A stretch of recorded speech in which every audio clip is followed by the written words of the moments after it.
오늘 말씀의 제목은 주님이 준비하신 식탁이라는 제목으로 하나님의 말씀을 나누겠습니다. 주님이 준비하신 식탁입니다. 요한복음 20장 31절에서 요한복음의 어떤 기론 목적이 나오면서 마치 요한복음이 끝날 것 같은 느낌이 들었습니다. 그러나 아직 21장이 남아 있습니다. 21장의 이야기의 중심은 베드로입니다. 베드로와 다른 제자 6명, 다 합해서 7명의 제자들이 디베랴 호수에 있을 때 주님이 거기에 오셔서 만나는 그런 내용이 21장에 있습니다. 먼저 2절을 보시면요, 베드로 외에 제자들의 이름이 쭉 나옵니다. 그들은 부활의 주님을 이미 2번이나 만났습니다. 첫 번째 만남에서 주님은 그들에게 평안을 말씀하셨고 성령을 받으라고 하시면서 내가 너희를 보내노라 하시며 그들을 파송하셨습니다. 두 번째 만남, 어제 우리가 봤는데요, 특히 의심 많은 도마에게 주님이 네가 한번 만져봐라 이렇게 하셨는데 도마는 주님을 보고 아름다운 신앙의 고백을 드렸습니다. 그리고 이제 세 번째로 주님을 만나게 되는데요, 그 장소가 갈릴리였습니다. 마태복음 28장 10절을 보면요, 예수님이 이렇게 부활하신 여자들에게 이렇게 말씀하신 장면이 나옵니다. 예수께서 이르시되 무서워하지 말라. 가서 내 형제들에게 갈릴리로 가라 하라. 거기서 나를 보리라 하시니라. 이렇게 마태복음 28장 10절에 주님께서 갈릴리에서 제자들을 만나시겠다라는 그러한 말씀이 나옵니다. 베드로와 다른 제자들이 갈릴리 디베랴 호수에 간 것은 이렇게 주님의 말씀을 기억하고 간 것으로 볼 수가 있습니다. 요한복음 안에서는 그런데요, 마태복음에서 보면 마태복음 28장 끝부분에서 주님이 11제자를 산에서 만나셨다라는, 갈릴리 산에서 만나셨다는 기록이 있습니다. 그래서 지금 오늘 본문에서 베드로와 6제자가 디베랴 호수로 간 것은 주님을 만나려고 기억하고서 간 것이다 하는 주장도 있고요. 또 하나는 주님을 볼 면목이 없고 의욕이 안 나서 다시 주님을 만나기 전에 직업으로 돌아갔다는 그런 해석도 있는데요. 저는 둘 다 가능하다고 봅니다. 디베랴에 주님을 만나러 가긴 갔지만 또 배고프고 여러 가지 사정상 물고기를 낚으러 그렇게 그물을 던질 수도 있고, 또 한편으로는 주님께 파송을 받았지만 마음에 그러한 어떤 준비가 되지 않은 마음으로 지금 그물질을 하는 그러한 모습이 될 수도 있다. 둘 다 충분히 가능하다라는 그런 생각이 듭니다. 어쨌든 주님이 갈릴리에 가라 하셨기에 제자들은 거기를 갔고 그곳에서 주님을 기다리면서 베드로가 이렇게 먼저 말합니다. 나는 물고기 잡으러 가겠다. 이것이 어부로서의 어떤 직업 전향인지 아니면 배가 고파서 한 얘기인지는 모르겠지만 어쨌든 여전히 베드로는 리더십이 있었습니다. 그가 이렇게 말하는 것에 다른 제자들도 그러면 우리도 가겠다, 그렇게 따르는 것을 볼 수가 있습니다. 그런데 그들이 열심히 그물질을 했지만 그날 밤에 아무것도 잡지를 못했습니다. 날이 새어갈 때에 예수께서 바닷가에 나타나셨습니다. 이제 이러한 상황 가운데 펼쳐지는 오늘 본문을 통해서 주님이 우리에게 말씀하시는 메시지 3가지를 우리 함께 살펴보겠습니다. 첫째로, 주님은 주님과의 첫사랑을 기억하게 하셨습니다. 주님은 주님과의 첫사랑을 기억하게 하셨습니다. 주님이 새벽녘에 어두운 바닷가에 서셨을 때 제자들은 처음에는 주님이신 줄을 몰랐습니다. 그때 주님은 물고기를 낚지 못하는 제자들을 향해서 배 오른편에 그물을 던지라고 말씀하셨습니다. 그래서 그들이 배 오른편에 그물을 던지니 고기가 너무나 많이 잡혔는데 11절을 보니까 153마리, 아주 기록까지 되어 확실한 증거를 지금 요한복음에서 지금 기록을 하고 있는 것입니다. 그런데 이 일은 누가복음 5장에서 예수님이 똑같은 장소, 이 디베랴 호수가 갈릴리 바다죠. 이곳에서 베드로와 다른 제자들을 처음 부르셨을 때의 장면이 생각나게 합니다. 그때도 베드로와 그의 친구들이 밤이 새도록 수고했지만 고기를 한 마리도 낚지 못했을 때 주님이 그때는 깊은 데로 가라, 그렇게 말씀하셨는데 시몬 베드로가 그렇죠. 말씀에 의지해서 제가 그렇게 하겠습니다. 그래서 그물을 내렸더니 고기가 정말 너무나 많이 잡혀서 그물이 찢어질 정도였다라고 기록되어 있습니다. 이전에 이러한 경험을 했던 제자들은 오늘 본문에서는 그 새벽에 고기를 많이 낚았을 때에 주님을 알아차린 것입니다. 7절을 보시면요. 예수님의 사랑하시는 제자, 이 사람은 이름이 없지만 요한입니다. 요한이 단번에 저 바닷가에 서신 분이 예수님이시구나 알아차렸습니다.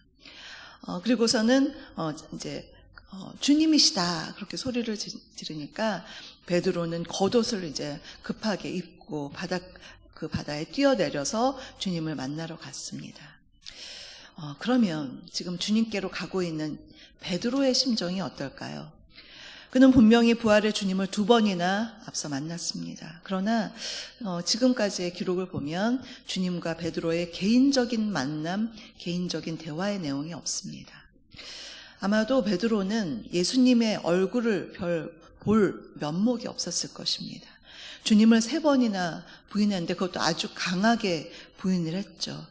그래서 심한 자책감, 또 수치심, 실패의 마음, 이런 것 때문에 주님의 얼굴을 제대로 볼 수가 없었습니다. 이미 주님께서 부활하신 후에 그를 포함한 제자들에게 성령을 주시고 세상에 나아가라, 파송하라 그렇게 사명을 주셨는데 그 실패감과 위축감 또 스스로 상처 입은 마음으로 마음의 회복이 필요했습니다. 그런데 주님이 다시 바다로 오셔서 그물 가득히 물고기를 낚게 하셨을 때 그는 예전에 주님을 처음 만났던 때를 생각했을 것 같습니다. 누가복음 5장에서 베드로가 주님의 말씀대로 고기를 정말 많이 낚았을 때 그가 예수님께 가장 먼저 한 행동은 주님의 무릎 아래에 엎드렸습니다. 그리고 이렇게 말했습니다. 주여 나를 떠나소서 나는 죄인이로소이다. 하나님의 아들 예수 그리스도를 만나면 이런 자신의 실존을 고백하게 합니다. 그러나 주님은 베드로에게 이렇게 말씀하셨습니다. 누가복음 5장 10절에서 예수께서 시몬에게 이르시되 무서워하지 말라. 이제 후로는 내가 사람을 취하리라. 이렇게 그 옛날 처음 만났을 때 이러한 사명을 주신 것입니다. 주님 앞에서 자신의 부족한 죄인임을 고백했던 베드로에게 주님은 먼저 무서워하지 말라고 그렇게 안심시키시면서 이제 후로는 내가 사람을 취하는 사람, 사람을 낚는 어부가 되게 하겠다라고 말했습니다. 베드로 스스로는 물고기 낚는 어부로서의 삶이 전부라고 생각했을 테지만 주님은 그를 훨씬 더 큰 사람으로, 사람을 살리는, 구원하는 사람으로 보시고 그에게 사명을 주시면서 제자로 부르신 것입니다. 오늘 본문에서 주님을 다시 만난 베드로와 제자들은 과거에 주님을 처음 만났던 그 첫사랑을 떠올릴 수밖에 없는 지금 이 상황입니다. 이렇게 주님은 그들의 정서적인 상실감과 실패감을 먼저 치유하시면서 세심한 사랑으로 그들에게 다가가셨습니다. 사랑하는 성도 여러분, 내가 나 스스로를 생각하는 것보다 주님은 나에게 더 커다란 꿈과 기대감을 가지고 계십니다. 우리가 때로 지치고 마음이 어려울 때에 사랑의 주님은 우리에게 다가오셔서 다시 마음을 굳게 하여 주님을 바라보도록 힘을 주십니다. 우리가 다시 시작할 수 있도록 용기와 기회를 주십니다. 내가 주님의 은혜를 받을 만한 사람이어서가 아니라 주님이 나를 사랑하시기 때문에 그 무조건적인 사랑 때문에 우리가 여기까지 있는 것입니다. 그분은 우리를 기어이 다시 일으키시는 사랑의 주님이신 것을 믿으시기를 바랍니다. 둘째로 주님은 따뜻한 식탁으로 몸과 마음을 위로하셨습니다. 주님은 따뜻한 식탁으로 몸과 마음을 위로하셨습니다. 베드로와 제자들이 육지에 올라와 보니 주님이 식탁을 차리셨는데요. 9절을 보면 숯불이 있고 그 위에 생선이 놓였고 떡도 있었습니다. 제가 성경에서 정말 좋아하는 한 장면입니다.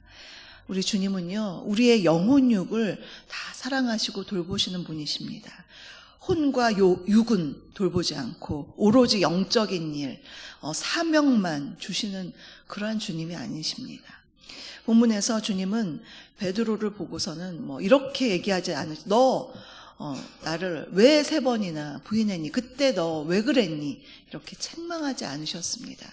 그 모든 것을 다 뒤로 하고 밤새도록 그물질에서 지치고 힘든 그 육체적인 춥고 지쳐있는 제자들을 생각하시면서 따뜻한 아침 식사를 준비하셨습니다. 이것이 주님의 깊은 사랑입니다. 마치 우리가 자녀들을 보면 그렇죠. 밥 먹었니?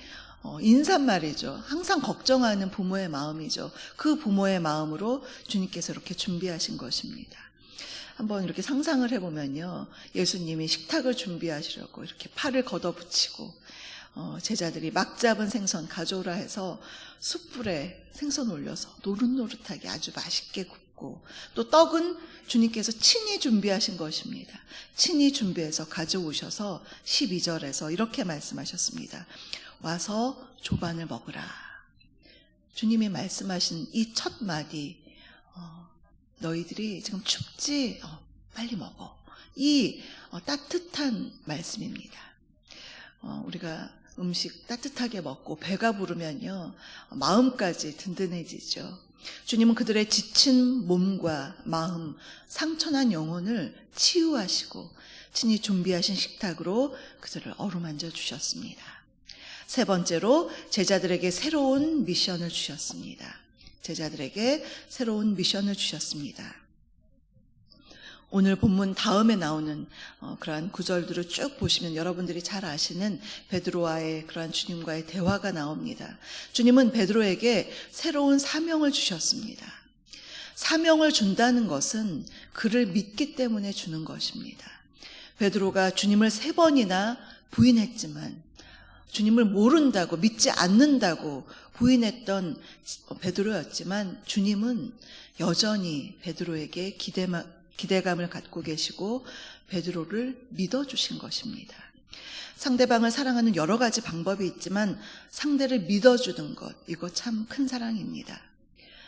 약 20년 전에 제가 이제까지 살면서 지금 돌이켜보면 가장 힘든 때였습니다.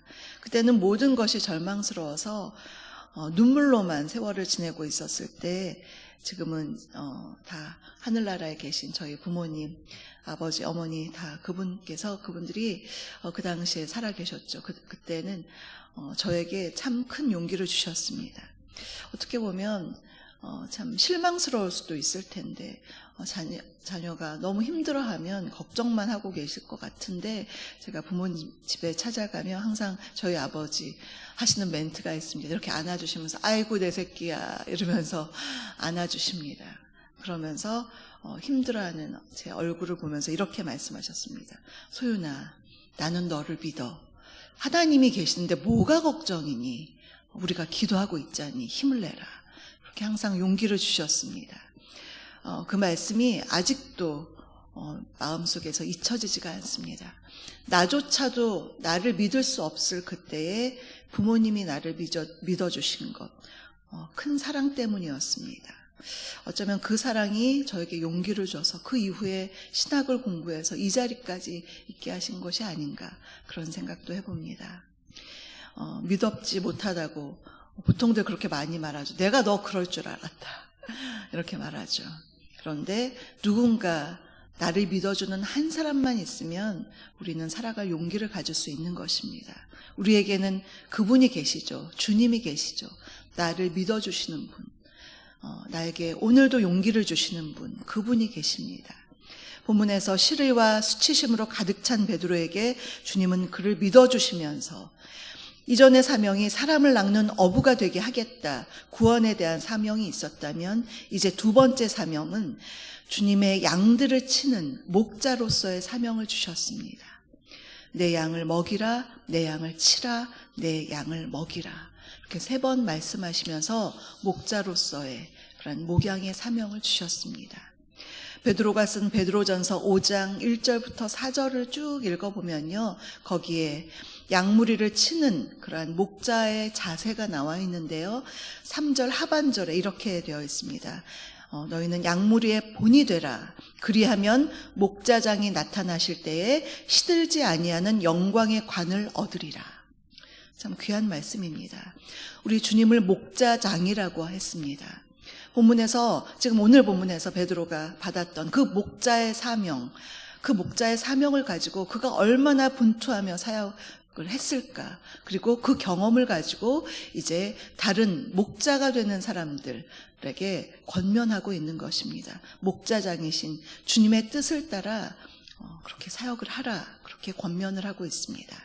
사랑하는 성도 여러분, 주님은 베드로와 제자들에게 가셔서 그들에게 주님과의 첫 만남을 기억하게 하시고 몸과 마음이 지친 그들을 위로하시며 따뜻한 식탁으로 대접하셨습니다. 그리고 이제 그들에게 새로운 사명으로 나아가도록 격려해 주셨습니다.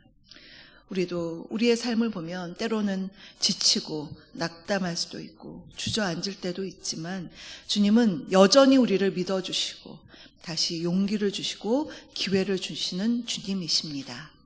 나보다 더 나를 믿어주시는 주님, 그분을 바라보면서 오늘도 주님이 주신 사명을 위하여 사랑과 헌신으로 충성을 다하시는 저와 여러분, 우리 모두가 되시기를 주님의 이름으로 축복합니다. 오늘의 말씀을 생각하시면서 찬송가 86장을 부르시겠습니다.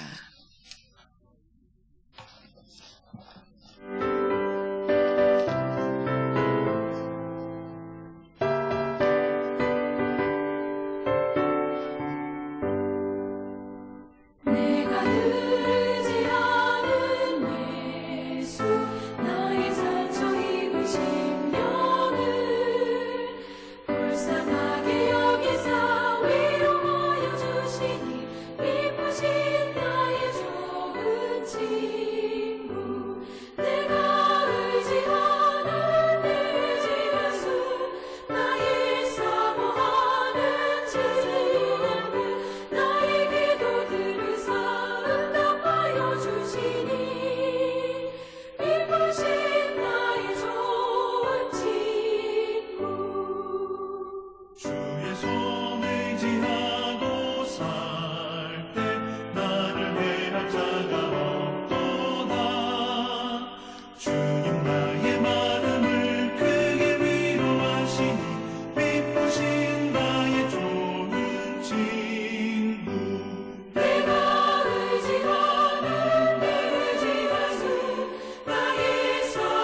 지금은 우리 주 예수 그리스도의 은혜와 아버지 하나님의 다함없는 사랑하심과 성령님의 내주, 교통, 충만케 하심이 늘 주님을 믿고 의지하며 그 사랑 안에서 사랑과 충성을 드리기로 다짐하는 사랑하는 우리 성도님들 머리머리 위에와 그 가정과 일터 위에 우리 주사랑교회 위에 이 나라 이 민족 위에 지금부터 영원토록 함께하옵시기를 간절히 축원하옵나이다.